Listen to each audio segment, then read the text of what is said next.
বন্ধুরা, আজকে নিরামিষ আমাদের।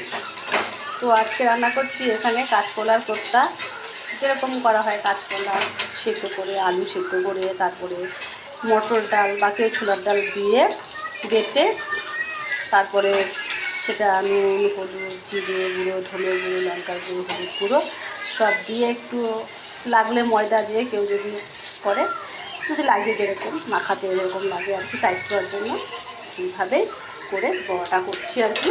বড়াটা বসিয়েছি, আর এইদিকে আমার কতটা মাখানো আছে, এখনও বড়া করতে হবে। আর এইদিকে আছে ডাল বাটা, এর মধ্যে কালো জিরে, হলুদ গুঁড়ো, নুন আর একটু শুকনো লঙ্কার গুঁড়ো দিয়ে ভালো করে যে এটা বড়া করে নেবো। আর এদিকে আদা কাঁচা লঙ্কা নিয়ে নিয়েছি, এটা পেস্ট করে নেবো। এই যে বড়াগুলো বেশ লাল লাল করে ভেজে নিয়েছি, এবার তুলে নিচ্ছি। যে সব কোপ্তাগুলো ভেজে নিয়েছি, কাঁচকলার কোপ্তাগুলো। আর এই যে ডাল বাটাটা ছিল এক্সট্রা, তার মধ্যে একটু চালের গুঁড়ো আর একটু লঙ্কার গুঁড়ো, হলুদ গুঁড়ো সব মিশিয়ে নুন দিয়ে একটুখানি বড়া করে দিচ্ছি। বড়া ভাজতে ভাজতে তেল শেষ হয়ে গেছে, দুবার করে তেল দিলাম, অনেকটা করে তেল দিয়েছি। এটা করে তুলে নিই, ডালের পাতে খেতে ভালো লাগবে খেতে। কার কার পছন্দ এরকম ডালের বড়া? আমার তো ভীষণ ভালো লাগে। এরকম ভাজতে ভাজতে মনে হয় খেয়ে নিই, খুব ভালো লাগে। আর একটু গরমর করে তুললে পরে আরও ভীষণ ভালো লাগে। গরম ভাত দিয়ে একটা কাঁচা লঙ্কা দিয়ে খেলে আরও ভালো লাগবে, তাই না? একটু হিং দিয়ে দিলাম, যে কোনো নিরামিষ রান্নাতে হিং দিলে পরে কি খেতে ভালো লাগে। আর ফোড়নে দিয়ে দিবে একটা তেজপাতা, গোটা জিরে। ফোড়ন দিয়ে আলুটাকে ভালো করে কষিয়ে ভেজে নিলাম, আর মশলা দিয়ে দেবো। আদা কাঁচা লঙ্কা, জিরে গুঁড়ো, ধনের গুঁড়ো, লঙ্কার গুঁড়ো দিয়ে ভালো করে মিক্সিতে পেস্ট করে নিয়েছিলাম, দিয়ে দিলাম। হলুদ গুঁড়ো দিয়ে দিচ্ছি, নুন স্বাদ অনুযায়ী,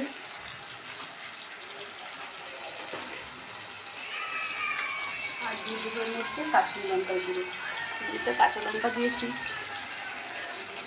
কালারের জন্য দিয়ে দিন কাশ্মীরি লঙ্কার গুঁড়ো।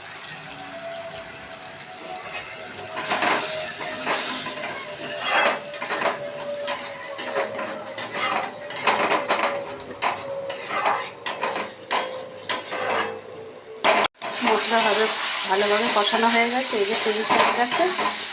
কাশ্মীরি লঙ্কার গুঁড়ো দেওয়াতে একটু কালারটা ভালো এসেছে, তাই না? এবার জলটা দিয়ে দেবো।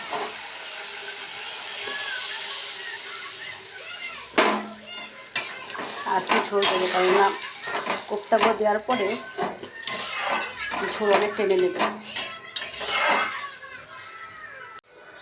আমার ঝোল ফুটে গেছে আর আলু সেদ্ধ হয়ে গেছে। এবার কোপ্তাগুলো সব দিয়ে একটু গরম মশলা ছড়িয়ে দিয়ে রেখে দেবো চাপা দিয়ে। আর ফোটাবো না, ফোটালে কোপ্তাগুলো আর তাহলে আর আস্ত থাকবে না।